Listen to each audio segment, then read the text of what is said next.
जिस समय ब्रिटिश भारत छोड़ रहे थे, उस समय यहाँ के 562 रजवाड़ों में से सिर्फ 3 को छोड़कर सभी ने भारत में विलय का फैसला किया था। ये 3 रजवाड़े थे कश्मीर, जूनागढ़ और हैदराबाद। अंग्रेजों के दिनों में भी हैदराबाद की अपनी सेना, रेल सेवा और डाकतार विभाग हुआ करता था।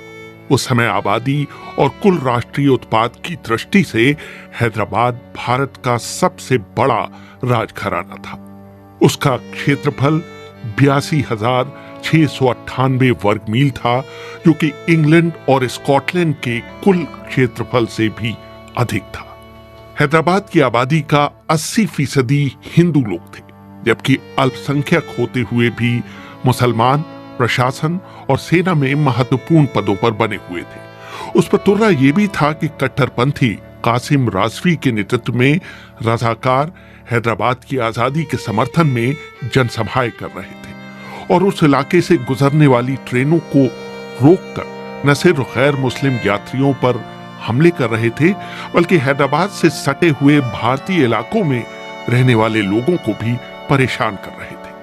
निजाम हैदराबाद के भारत में विलय के किस कदर खिलाफ थे, इसका अंदाजा इस बात से लगाया जाता है कि उन्होंने जिन्ना को संदेश भेजकर ये जानने की कोशिश की थी कि क्या वो भारत के खिलाफ लड़ाई में हैदराबाद का समर्थन करेंगे। कुलदीप नैयर ने अपनी आत्मकथा बियॉन्ड द लाइंस में लिखा है कि जिन्ना ने इसका जवाब देते हुए कहा था कि वो मुट्ठी भर अभिजात वर्ग के लोगों के लिए पाकिस्तान के अस्तित्व को खतरे में नहीं डालना चाहेंगे। उधर नेहरू माउंटबेटन की उस सलाह को गंभीरता से लेने के पक्ष में थे कि इस पूरे मसले का हल शांतिपूर्ण ढंग से किया जाना चाहिए। सरदार पटेल नेहरू के इस आकलन से सहमत नहीं थे।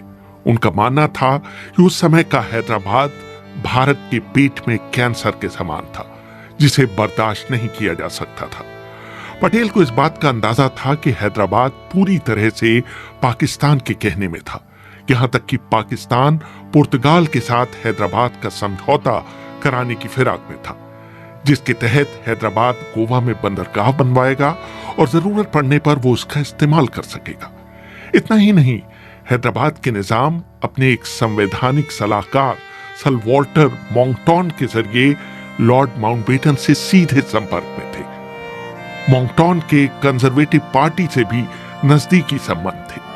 जब माउंटबेटन ने उन्हें सलाह दी कि हैदराबाद को कम से कम संवैधानिक सभा में तो अपना प्रतिनिधि भेजना चाहिए, तो मॉन्कटॉन ने जवाब दिया था कि अगर वो ज्यादा दबाव डालेंगे तो वो पाकिस्तान के साथ विलय के बारे में बहुत गंभीरता से सोचने लगेंगे। और तो और उन्होंने राष्ट्रमंडल का सदस्य बनने की भी इच्छा प्रकट की थी, जिसे एटली सरकार ने ठुकरा दिया था।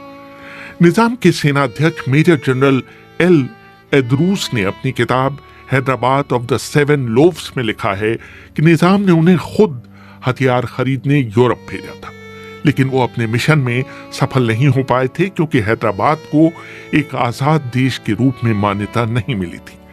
मजे की बात यह थी कि एक दिन अचानक वो लंदन में डॉस्टर होटल की लॉबी में माउंटबेटन से टकरा गए। माउंटबेटन ने जब उनसे पूछा कि वो वहां क्या कर रहे हैं, तो उन्होंने झेपते हुए जवाब दिया था कि वो वहां अपनी आंखों का इलाज कराने आए हैं। माउंटबेटन ने मुस्कुराते हुए उन्हें आंख मारी थी, लेकिन इस बीच लंदन में निजाम के एजेंट जनरल मीर नवाज जंग ने एक ऑस्ट्रेलियाई हथियार विक्रेता सिडनी कॉटन को हैदराबाद को हथियारों की सप्लाई करने के लिए राजी कर लिया था। भारत को जब यह पता चला कि सिडनी कॉटन के जहाज निजाम के लिए हथियार ला रहे हैं, तो उसने उन उड़ानों पर प्रतिबंध लगा दिया। एक समय जब निजाम को लगा कि भारत हैदराबाद के विलय के लिए दृढ़ संकल्प है, तो उन्होंने ये पेशकश भी की कि हैदराबाद को एक स्वायत्त राज्य रखते हुए विदेशी मामलों, रक्षा और संचार की जिम्मेदारी भारत को सौंप दी जाए। लेकिन इस प्रस्ताव को अमली जामा इसलिए नहीं पहनाया जा सका क्योंकि वो रजाकारों के प्रमुख कासिम राजवी को इसके लिए राजी नहीं करवा सके। रजाकारों की गतिविधियों ने पूरे भारत का जनमत उनके खिलाफ कर दिया। 22 मई को जब उन्होंने ट्रेन में सफर कर रहे हिंदुओं पर गंगापुर स्टेशन पर हमला बोला, तो पूरे भारत में सरकार की आलोचना होने लगी कि वो उनके प्रति नर्म रुख अपना रही है। भारतीय सेना के पूर्व उपसेनाध्यक्ष लेफ्टिनेंट जनरल S.K. सिन्हा अपनी आत्मकथा स्ट्रेट फ्रॉम द हार्ट में लिखते हैं, मैं जनरल करियप्पा के साथ कश्मीर में था कि उन्हें संदेश मिला कि सरदार पटेल उनसे तुरंत मिलना चाहते हैं। दिल्ली पहुंचने पर हम पालम हवाई अड्डे से सीधे पटेल के घर गए। मैं बरामदे में रहा जबकि करियप्पा उनसे मिलने अंदर गए और 5 मिनट में बाहर आ गए। बाद में उन्होंने मुझे बताया कि सरदार ने उनसे सीधा सवाल पूछा जिसका उन्होंने एक शब्द में जवाब दिया।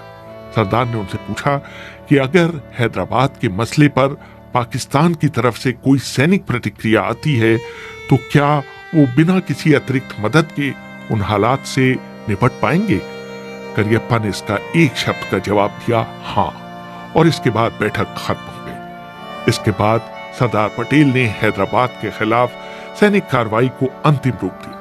भारत के तत्कालीन सेनाध्यक्ष जनरल रॉबर्ट बूचर इस फैसले के खिलाफ थे। उनका कहना था कि पाकिस्तान की सेना इसके जवाब में अहमदाबाद या बंबई पर बम गिरा सकती है।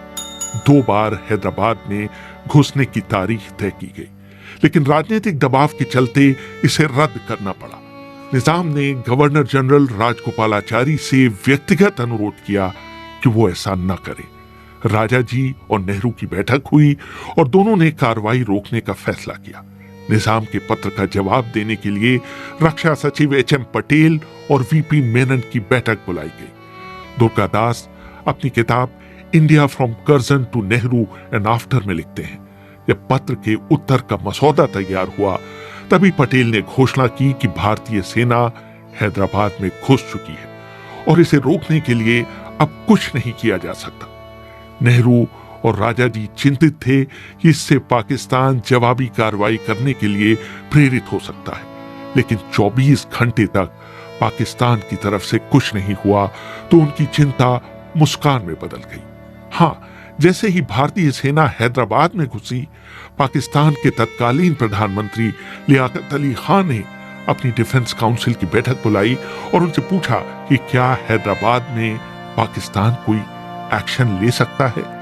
बैठक में मौजूद ग्रुप कैप्टन एलवर्दी, जो बाद में एयर चीफ मार्शल और ब्रिटेन के पहले चीफ ऑफ डिफेंस स्टाफ बने, ने कहा नहीं।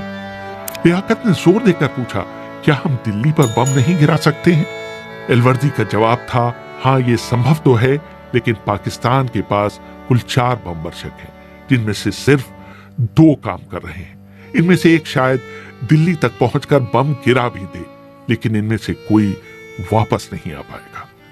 भारतीय सेना की इस कार्रवाई को ऑपरेशन पोलो का नाम दिया गया, क्योंकि उस समय हैदराबाद में विश्व में सबसे ज्यादा 17 पोलो के मैदान थे। 5 दिनों तक चली इस कार्रवाई में 1373 रजाकार मारे गए। हैदराबाद स्टेट के 807 जवान भी खेत रहे।